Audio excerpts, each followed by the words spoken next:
SR capital public school, विषय हिंदी। आज हम भाषा, लिपि और व्याकरण के विषय में जानेंगे। क्या बिना बोले और सुने हम किसी की बात को समझ सकते हैं?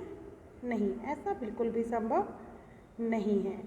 जिस प्रकार एक स्थान से दूसरे स्थान पर जाने के लिए हमें यातायात की आवश्यकता होती है, इसी प्रकार विचारों के आदान प्रदान के लिए हमें भाषा की आवश्यकता होती है। भाषा क्या है? विचारों के आदान प्रदान के साधन को हम भाषा कहते हैं। दूसरों के विचारों को समझना, अपने विचारों को बताना। भाषा को हम अनेक रूप से व्यक्त कर सकते हैं। पढ़कर, लिखकर, बोलकर, सुनकर। ये सभी भाषा के अनेक रूप हैं। भाषा को मुख्य रूप से दो रूपों में विभाजित किया गया है। प्रथम मौखिक भाषा, द्वितीय लिखित भाषा। मौखिक भाषा बोलकर, लिखित भाषा लिखकर। मौखिक भाषा,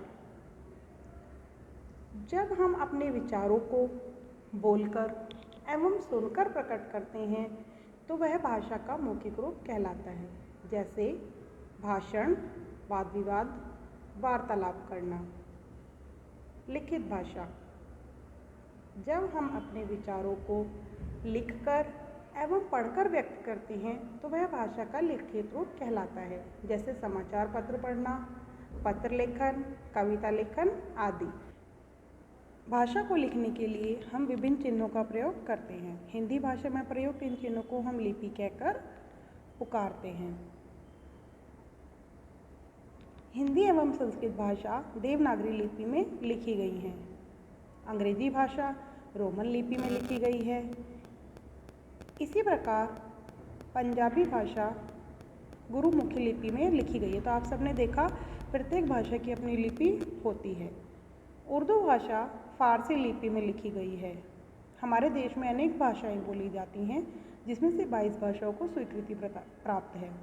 हिंदी हमारे देश की राष्ट्रभाषा है और अंग्रेजी उसकी सहायक भाषा है। व्याकरण, भाषा के शुद्ध रूप को हम व्याकरण के द्वारा सीखते हैं। व्याकरण हमें भाषा का शुद्ध रूप सिखाता है।